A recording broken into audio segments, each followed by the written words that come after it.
Try to delight them. Go the extra mile so that you can get loyalty out of that person, and then they will actually do the advertising for you. Okay? Offer consistent social service and implementing social care training. And that's the part that I was talking about. It's very, very important that if you are going to go with it, you make a conscious decision that first it's going to require an investment. Hello? Okay. Maybe I'm talking too much. The batteries ran out. Okay. So, and number two is that there's a game plan. All right? There needs to be a playbook when you do this. There's a process to it. That means that people who are fronting your social media have to be trained to be able to do that. Because one wrong word from them, it could be like my friend who went to buy a luxury car. Okay? But the only problem with that, it has a multiplying effect which is a lot harsher. Okay? And the fourth is keep track of the good, the bad, and the ugly in terms of customer service experience. There are really 4 core things that you really should look at social media. One is monitoring it. The second is responding. The third is amplifying. And the fourth is trying to, not control, but try to influence customer, how the customer looks at you at the end of the day. Okay?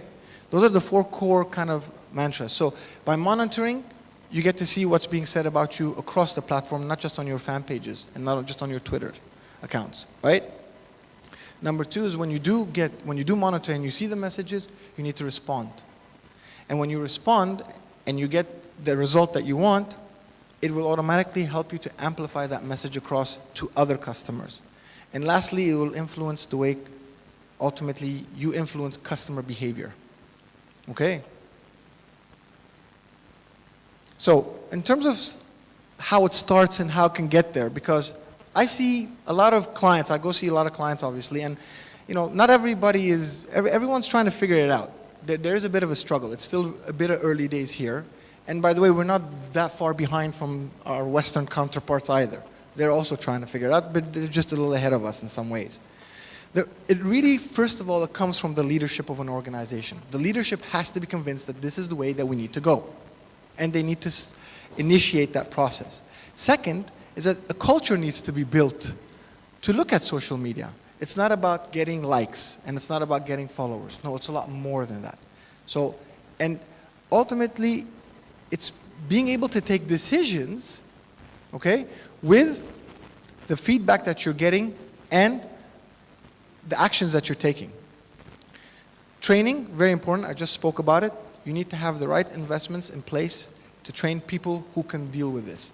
Ultimately, getting your offline customer relationship people or someone who deals with clients and putting them on social media is not the best recipe.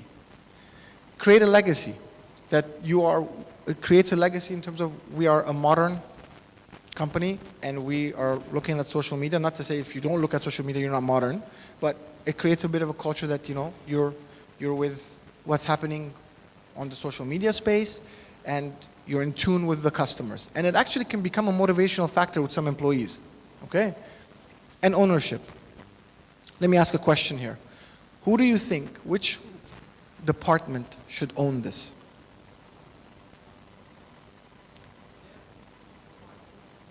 Okay. Okay, but the company has to give a department to own it. You're right, because ownership is of the company. I agree with you, you're not wrong, but it needs someone to not point fingers at, but take care of. Go ahead.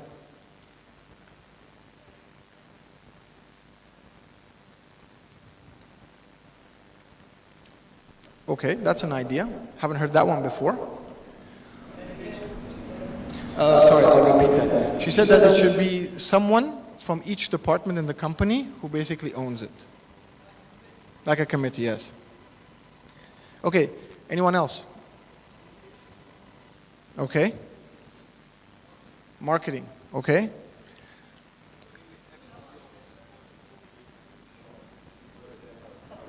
Yes. Okay, where are they? Let's get their opinion. Vodafone, Etisalat, Mobinil. Okay, so you already gave your comment. Okay, great. I'm glad to see that. What about the rest? You guys just want to add quickly? Contact center, okay.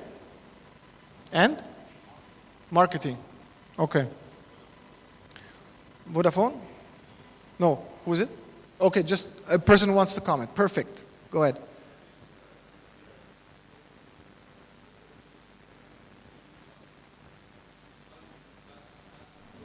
And they should have special powers or authorities or something in the company because the responses might require them to launch certain projects or something. It has to be a separate function. You're absolutely correct, but I have a question for you. Who do they report to? Okay.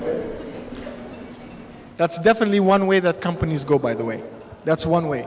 Because and that comes back to the leadership. Because if the leadership pays that much importance to it, then they will want to report to them. So that's definitely one way. By the way, there's no one way. All the answers are, it's all, but there is a common ground or a rule that you should be careful of.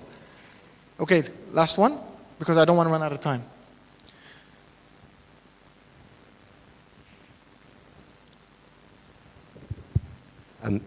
Use social media analytics to actually detect the issues and direct it to the specific market. And for reporting, using social media analytics also can be providing executives with a quick snap view of what's going on. No, correct, absolutely.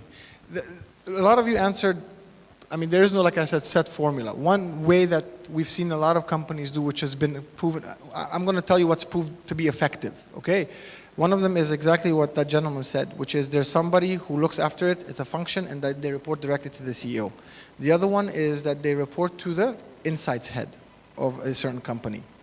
The third is actually, and one of the preferred, is communication. Because communication deals with the PR, they deal with the kind of thing that, you know, ultimately exposure that they get, and they get trained to be able to answer correctly on various complaints. So all good answers, but this is generally what I've seen. I'm just sharing that experience with you guys. So ultimately, improved customer satisfaction scores is what you'll hopefully get if you do it right. Reduced escalation. Another issue is fighting fires. You can have an emergency where someone's spreading something negative, you have to contain it. So how do you create alarm systems? And that comes back to you know, ultimately creating analytic systems that give you alerts as they happen.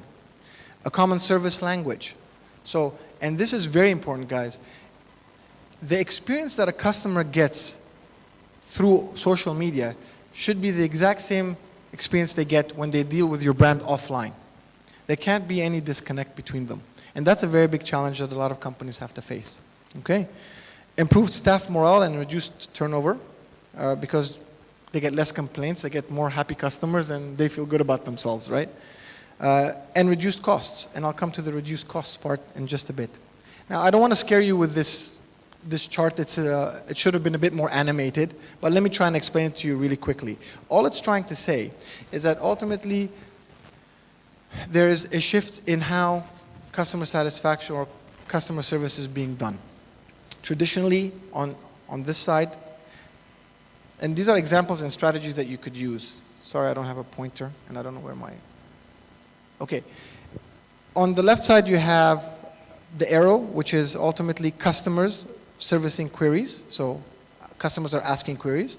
And you have directed to the company and not directed to the company. It's floating. And on the bottom, you have supply. Basically, who's answering those questions? You have the company, and you have other consumers. Now, right now, we're in the A quadrant, where companies are answering it through the traditional way, whether it be through telephones or through emails or through Facebook and Twitter, and doing. But there are other ways you could do it, because there are different various scenarios. One of them is that how many of you, if your child gets sick or something happens, you go on Google and you just see what the symptoms are and how you can solve it, and what medicine can you get? I think we're all guilty of that, right? Correct? Okay, so what answers do you usually get? The answers that you get are from other consumers or other people who've tried a certain medicine or have tried a certain way or have tried a certain solution, whether it be technology or medicine, right? So how do you control that? How do you become a part of that? Those are things that you need to think about. So in quadrant B, ultimately you have other consumers answering direct queries posted online, but you can be the host of that community. Okay? And you can actually put videos as well to kind of enhance that experience, since video is becoming important. And on C, you have the combination of it's floating and the company has to answer. So it's not on your Facebook, it's not part of your Twitter account, but people are talking about you on different forums and blogs. So how do you get in there and talk and answer those questions? So you have to be aware so that you have to be aware of where those blogs and forums are and how they're being talked about, and ultimately answer the questions so that you don't have the wrong or the negative impact. And then lastly, it's other consumers, giving the solution to other consumers. And the way you could do that is try and influence the query. Try to ask it in a different way. Okay?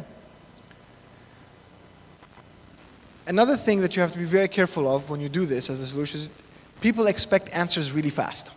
Okay? So that's why it's very important that you have that process in place and you have those people dedicated so that they can do that.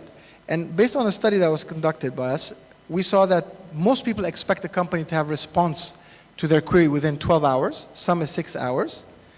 And they want to have a way where they can easily talk to companies. So that is existent there. And in terms of cost saving, there are cost saving. Who doesn't want to save costs for the company, right? Everybody wants to do that. Bottom line is what we work for at the end of the day. So here what we've done is a quick analysis of how much does it cost you to do customer relationship through phone, live chat, email, virtual agent, online forum, Twitter, and Facebook. Availability is basically where it's common, and the customer satisfaction is below that.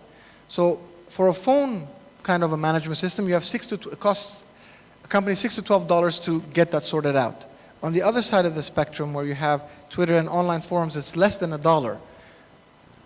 But phone is the most used, whereas online and Twitter is around 30% average. But look at the customer satisfaction levels. It's a lot higher when it comes to online, and it's lower when it comes to phone. Now, this is global. Egypt might be a bit different, and that I can take on board, but ultimately it's a consumer trend. And as the proof in all of it a little bit here in Egypt is that you have 11 million Facebook users. Okay? So it could be a trend that you're going towards, and there is cost saving. Okay, last slide.